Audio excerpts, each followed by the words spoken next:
মশাই, মা তোমার গোত্রটা কি? আমি বলে ফেলেছিলাম মা মাটি মানুষ গোত্র। बात जुबां पर आई, शुरू हुई लड़ाई।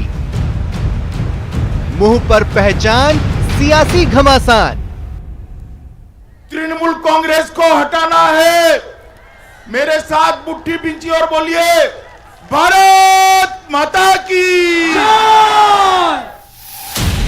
अब ममता ने पकड़ी हिंदुत्व की गली। পুরোহিত মশাই, মা তোমার গোত্রটা কি?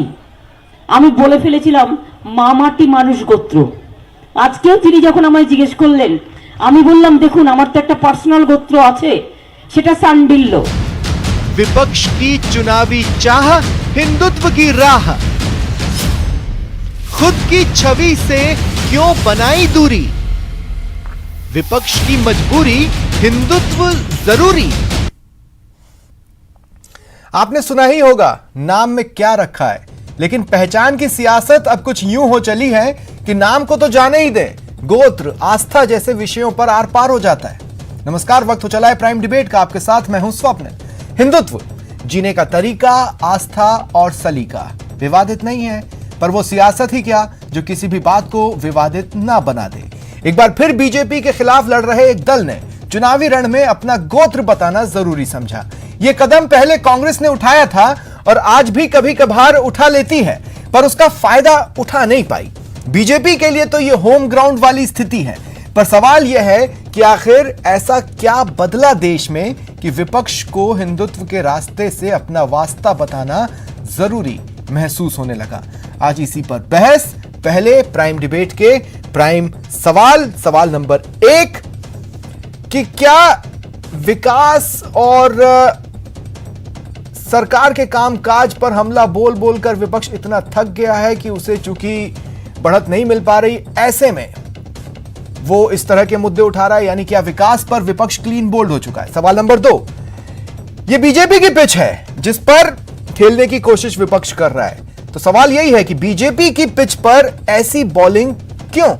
और सवाल नंबर 3, क्या हम भी हिंदू ही विपक्ष के पास बीजेपी की एकमात्र काट बची है?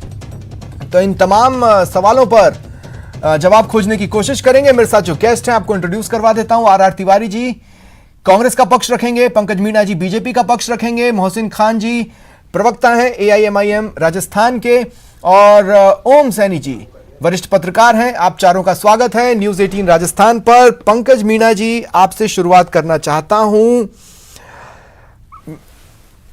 अगर आपके अलावा कोई भी दल जो आपके साथ एनडीए में नहीं है, उनको आप ये कहते रहें कि वो कुछ बताते नहीं हैं, वो तो मुस्लिम तुष्टीकरण कर रहे हैं, और वो बता दें तो बीजेपी हमला बोलने लगती है। आज भी हमने यही देखा, ऐसा क्यों?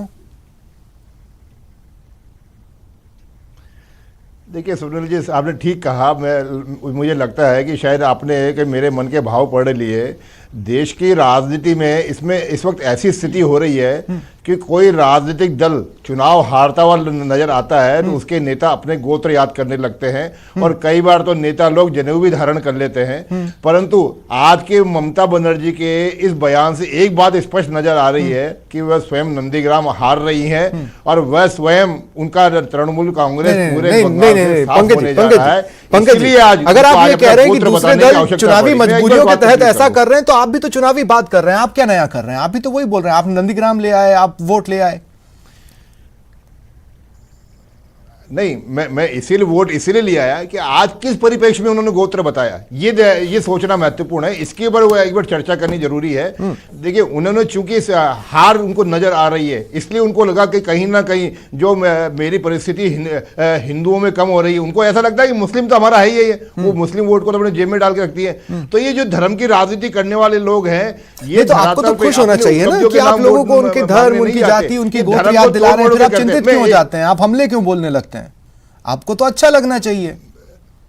मैं इसलिए मैं ये बात इसलिए कह रहा हूं क्योंकि पिछले अक्टूबर की एक घटना आपको याद होगी, जब दुर्गा पूजा और मुहर्रम का जुलूस एक साथ निकलना था, तो ममता बनर्जी जी ने उस वक्त दुर्गा पूजा का जो जुलूस था, दुर्गा पूजा के रास्ता बदल दिया और मुहर्रम के जुलूस को परमिशन दी थी, दुर्गा पूजा के पूरे परमिशन नहीं दी। तो माननीय हाईकोर्ट ने क्या कहा, वो सबसे महत्वपूर्ण है। माननीय हाईकोर्ट कहता है कि जो दो धर्म के लोग शांतिपूर्वक से रहते हैं, कहीं सांप्रदायिकता का माहौल नहीं है पूरे राज्य में, ऐसे में आप एक धर्म को विशेष महत्व देते हैं और एक धर्म के धार्मिक भावनाओं का आघात करते हैं। ये राजनीति के हिसाब से मैं कहूं कि अगर इस कार्ड को खेलने की कोशिश करते हैं तो मैं कह रहा हूं बीजेपी को रिएक्शन देने की जरूरत क्या है। जिस तरह से कि अब आप उन्होंने कहा शांडिल्य है तो बीजेपी रोहिंग्या ले आई। मेरा पूछने का मकसद यह है ना कि आपको जहां पर खुश होना चाहिए वहां पर आप चिंतित क्यों नजर आ जाते हैं?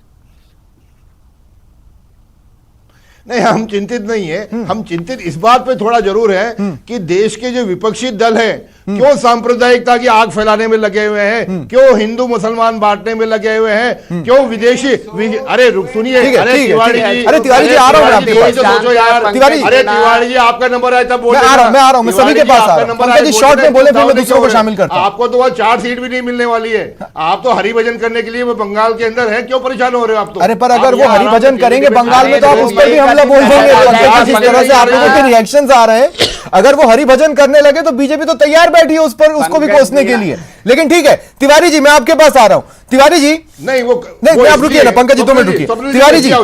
तिवारी जी मैं आपके पास आ रहा हूं। आवश्यक है ममता बनर्जी, और उसके बाद वो जनरल कहां चली जाती पता नहीं लगता। 2 मिनट रुकिए अब पंकज जी।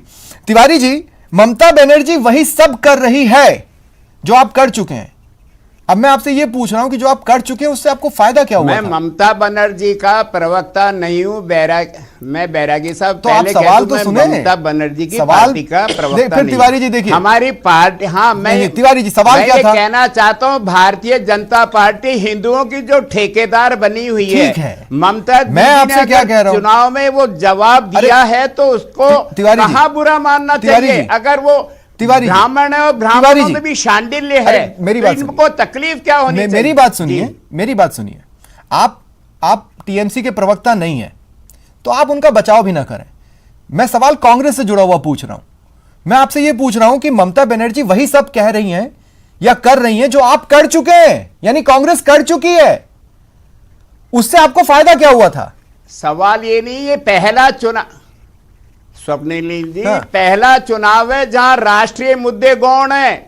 ममता दीदी भी राष्ट्रीय मुद्दों से दूरी बना करके रखी। आज किसानों के लाखों किसान दिल्ली की सीमा पर भूखे प्यासे बैठे हैं। संवैधानिक संस्थाओं का सत्यानाश कर रखा है, सार्वजनिक संस्थाओं को बेचा जा रहा है, लाखों करोड़ों रोजगार के साथ खत्म कर दिए जा रहे हैं। बताइए, और उसके बाद एक बात बताइए, बंगाल के चुनाव में मैं तो धन्यवाद देना चाहता हूं। तो एक बात बताइए ना कि कांग्रेस को क्या जरूरत थी एक वक्त ये बताने की कि राहुल गांधी जनेऊधारी हैं? कांग्रेस को क्या जरूरत थी एक वक्त ये बताने की राहुल जी दर्शनों के लिए भी जाते हैं?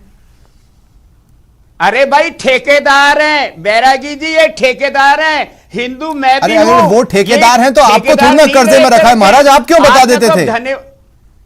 चलिए वो ठेकेदार है, आपको कर्जे में रखा है क्या जो आप उनके क्या पर बोल दिए? ये पहला चुनाव है कि अमित शाह, राहुल गांधी जी की जनेऊ बता दीजिए आप तो। अरे वो पंडित है राहुल गांधी, अगर जनेऊधारी ब्राह्मण है तो इनकी मिर्ची क्यों लगती है? वो अगर वो शांडिल है तो इनको मिर्ची क्यों लगती है? नहीं, आज पाकिस्तान, इनको बुरा क्यों लगता है बोल दीजिए। आज बांग्लादेश, ये सारे मुद्दे गौण हो गए। ठीक है आज केवल ठीक है। अब 2 मिनट रुकिए, 2 मिनट तिवारी जी रुकिए। जनता पार्टी चुनाव जीतना 2 मिनट रुकिए अब आप। राष्ट्रीय मुद्दे तिवारी जी अब 2 मिनट रुकिए। मोहसिन खान साहब आपके पास आ रहा हूं। मोहसिन खान साहब, जो चीज ममता बनर्जी ने की या जिस बात का दोष बीजेपी को दिया जाता है, उसी का एक एंटी सबूत तो एआईएमआईएम भी है देश की नजर में, अलग तो है नहीं। फिर ये शिकायत करना कि फिर ये कौन बोलेगा वो कौन बोलेगा, ये तो गलत हो जाता है ना। नहीं, असल में क्या है, हिंदुस्तान के अंदर एक रिवाज है, उसको कहते हैं भेड़ चाल। कि जैसे हिंदुस्तान के अंदर एक आदमी जिस चाल को लेकर चलता है, पूरा हिंदुस्तान की आवाम और पूरे हिंदुस्तान के पॉलिटिशियन उसी चाल को लेकर चलते हैं। श्री नरेंद्र मोदी जी ने एक चाल लेके चली, क्या कि भाई हिंदुत्व का एजेंडा उठाइए और आप जो है विकास को खत्म कीजिए, उस मुद्दे पे अच्छा, बात ना मुझे ये कीजिए, बताइए, हिंदुत्व के हाल के दिनों मुद्दे में पे बात एक